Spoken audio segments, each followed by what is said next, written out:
as you feel as it gets closer. We want you to realize that the universe can deliver it all to you. Also, on the subject of separation or divorce, sometimes people worry about their children, thinking that they need an environment where both of their parents are there and both of their parents are adoring one another and everybody's loving everybody. And we say, it is a nice picture. But if you can hear us when we say that the happiness of your children is not contingent upon what you do or what their father does, or the happiness of them is contingent upon them closing their gap. And there isn't anything more beneficial for them to learn from you than that you've figured out that you have a gap and what to do about it. Demonstrate for them that they can be joyful under conditions that they might formerly have thought were not possible. Demonstrate for them that the closing of your gap is what mattered most to you. And as you do it, they will witness a real life example of something that they want for themselves to live also. Sometimes it feels like you have to orchestrate things and feather the nest of your children.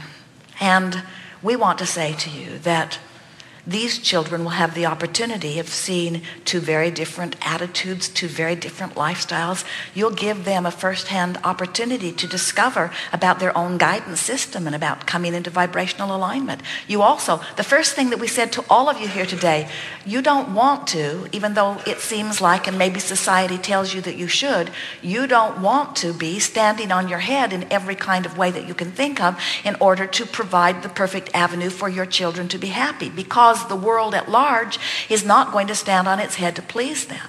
And the sooner they are able to discover their own path to their own alignment and not hold you responsible for that alignment, then the greater opportunity that they're going to have for a joyful life always and always, no matter what the conditions are around them, you see. You're following? Yes. It's a good thing that's happening here. And it's an opportunity for you and it's an opportunity for them. And when you lose sight of that for a moment, just stop and say, this negative emotion that I'm feeling, whether I call it guilt or grief or despair or no matter what it is, what this is about is me thinking thoughts that my inner being is not thinking. And if you look closely in that moment, you'll catch yourself thinking thoughts about your children not thriving, which is the opposite of what's over there. You'll be thinking thoughts about the inappropriateness of you, which is opposite from what's over there, you see. And before you know it, you'll be seeing not only your world, but the world of your children through the eyes of Source. And one day, you will hear them reflect back to you how appreciative they are that you found something that you wanted and focused upon it, and how they didn't feel that they were sacrificed in the process. Because when you're tuned in, tapped in, turned on, there's enough of you to go around with everyone, you see. And the thing that would be the worst thing that could happen is if you use them as your excuse not to follow something that is important to you, and then in your depleted state, there you are, a shadow of the mother that they know, there for them in physical form, but not vibrationally connected to the resources of that which you are, you see.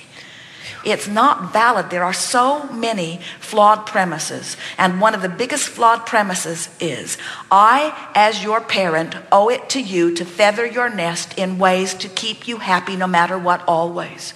So I will sacrifice my joy no matter what it takes in order to make sure that you are happy. Because you know what? They cannot be happy under those conditions. You've made them responsible for your happiness.